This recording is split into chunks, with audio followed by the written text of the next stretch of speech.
Good morning. It's moving week and the home is a disaster. We have mostly packed all of our books.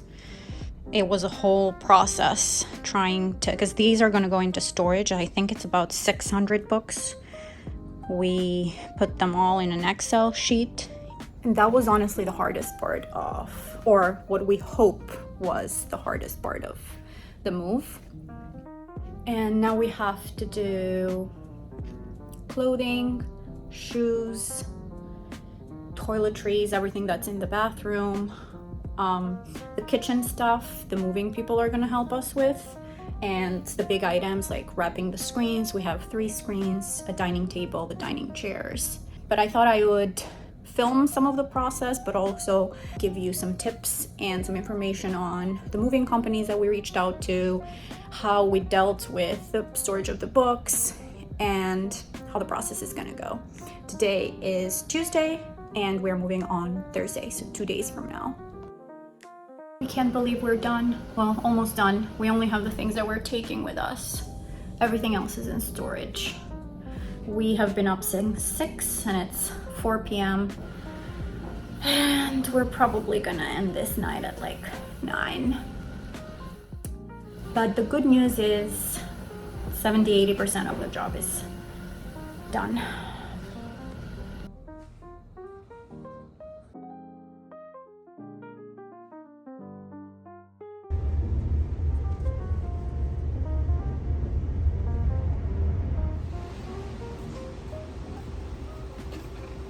Okay, I'm finally settled in my new home, even though it's gonna be my new home only for like a month or so. At the end, I'm gonna do a little bit of a exciting life update and tell you where I'm going. But isn't it so much cuter? I feel like the videos will look much better here. I did wanna share what happened during moving. I did want to share a little bit of the process, what I learned, what I would do differently maybe during my next move, especially in New York, and probably, hopefully, some of you will find it helpful. So the first thing that I would say was a good thing that I did was deciding on what to donate, what to sell, so that I do a little bit of a cleanup, decluttering situation before moving. I feel like this always happens when you move. You look around and get overwhelmed and you're like, I'm just gonna throw everything at some point. But giving yourself enough time, I started doing this process probably like 3 months before moving, deciding on what are the things that I like and I want to keep, and what are the things that I want to sell or things that I want to donate. For this, I usually decide based on how much I paid for it, how long have I had it for. If I've paid a lot for it, but I have had it for a long time, then I might try to sell it for like super cheap on Facebook Marketplace. But other than that, I'm happy to donate it. And I've talked about groups where you can donate things to people in your neighborhood called Buy Nothing and then the name of your area. I'll tag that video, but those groups are super helpful. They're also on Facebook, and I just post there like, I have a vacuum, I'm not going to use it anymore. It works fine if anyone wants to pick it up. So that's the first thing I did way ahead of moving. The other thing I did is once I had an idea of what I wanted to keep, I made a Excel spreadsheet of a little bit of an inventory. This doesn't have to be super detailed. Like, I wasn't, of course, putting there every like little pen that I have, but I did give the movers a general idea of what they were expecting. Every big item was listed, like an office chair, a desk, a couch. So they had a general idea of what they would be working with. And this also helped me because when I was reaching out to different moving companies, I was sending them a link to this public spreadsheet, and I would tell them, this is basically what I have. If they wanted something a little bit more detailed, like some of them would ask me, I had like a floor lamp, how tall is it? Or like a mirror, how big is it? The rug, stuff like that. They would ask for clarifications, and then I would just update it in the Excel, in the spreadsheet, so that when I was reaching out to other companies, like these details were updated already. That's what I did, and it ended up being really helpful because in New York, the moving companies, at least from my experience this time, one and only, they tend to have someone that like collects the forms basically when you fill them up from their website, and then they assign you to a particular customer service slash selling person, and this person prefers usually calls. Now, me being a person that does not like phone calls, I ended up going with a company that did not call me but was happy to communicate with me through emails. This was one of the main reasons I chose them, but to each their own. Some people prefer to finish things more quickly. They don't like writing long emails. So it depends on your preferences, but I would say having an inventory on a spreadsheet was very helpful.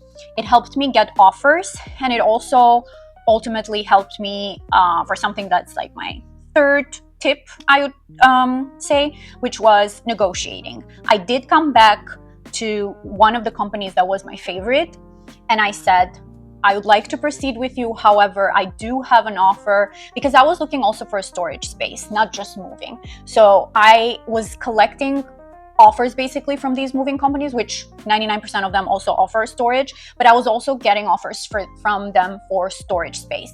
And so this company quoted me a bigger storage space for what my inventory was. And then I got back to them and I was like, could you take another look? Would these things fit in a smaller storage space? Because I would like to go with you. And they actually were receptive and ended up giving me a smaller storage space and obviously a smaller price. So I would say my inventory was really, really helpful. The other thing, which you've probably seen some footage of in the previous part of this video, is majority of my storage things were books. And to store books, I learned throughout this process, is not very easy, because majority of these commercial storage spaces are not intended for protecting basically books. And it's not that my books were rare or anything like that, but they were a lot of books, and so putting them all together, the value was significant to me. So after a lot of research, we ended up doing acid-free paper, plastic boxes, making sure that the books are standing upright where it was possible. When they were too big for the box, basically they had to be flat, making sure there's not a lot of space in between them, filling out basically the empty space in between them with paper, and putting silica gels, and also making sure that we are packing them while the temperature is low and the humidity is low. So we got a dehumidifier and we got like a thermometer for the air to make sure that we were packing the books in a day that humidity was low. New York is very humid in the summer, and we lowered the AC temperature so that it was cold. The reason for this is assuming that the storage space will have like a neutral, I don't know, like maybe 60 something, 70 temperature in Fahrenheit. If we pack them while it's cold in our home, and then it's a little warmer where the books will be stored, then the condensation will form on the outside of the box. So the books will still be protected. That's the logic that we went with. I will give you an update sometime next year of how effective this packing situation was. But other than storing the books in one of the rare art collector storage facilities, which didn't make any sense because there was a lot of books and those things are intended and priced for super valuable books. Other than that, this is the best we could do with the knowledge that we had and with the research that we did. So if you're looking to store books, that's my plan of action.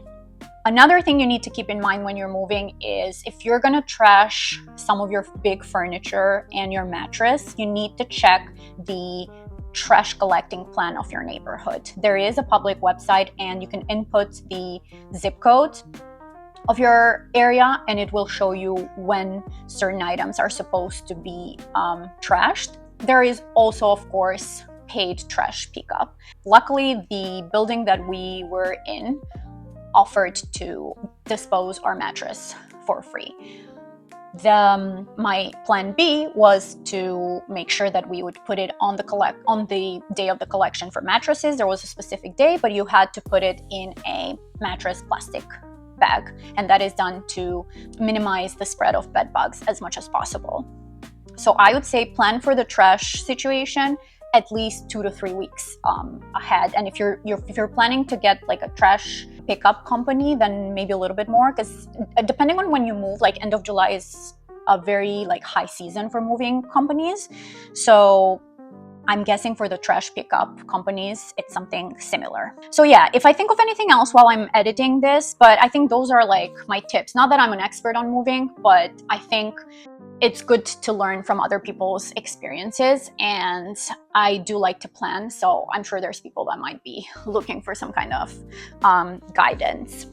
The last thing I want to share in this video has nothing to do with like tips for moving, but it's more so a life update. I mentioned that I'm going to be here only for a month or so. So the reason for that is that I'm going to do a 1-year master's in the UK. I am very, very excited because I got into a master's program at the University of Oxford, and I'm going to be going there in the beginning of October. Yeah, I'm very, very excited. I am hopeful that I will be able to manage both my studies and keep doing some videos here, but at the very least, I'm going to be posting on Instagram probably more often than on YouTube, so make sure you're following me there. But I'm going to do a Master's of Science in Education, and the specific track is Research and Methodology. Maybe I'll talk in another video about the application process, my writing samples. I don't know if people would be interested in that, but I guess so, because while I was applying, I did watch a lot of videos on YouTube about applying to Oxford and Cambridge. And I actually did apply to both, but ended up choosing Oxford. But yeah, I'm very excited. It's gonna be a very different, maybe not lifestyle, because I do the same anywhere I live, but a very different environment, very different backdrop from New York City. But I am very excited. I've never lived in the UK. I have never studied in the UK. So this is scary and exciting, and I am anxious and stressed, but also very much looking forward to being a student again. And yeah. So I guess I'll see you in the next video, which is probably maybe an Albania vlog, because I'm gonna go visit my family for a little bit, but most probably it's gonna be a I'm in Oxford video.